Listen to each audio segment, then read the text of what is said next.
تخيل لما تقضي يوم واحد في قارتين مختلفتين.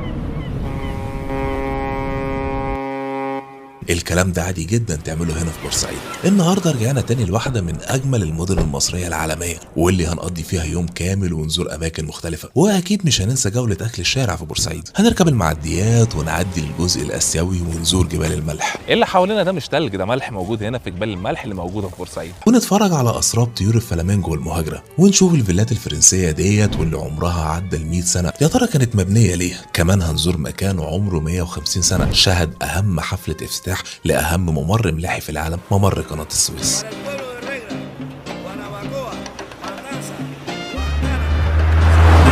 La Esperanza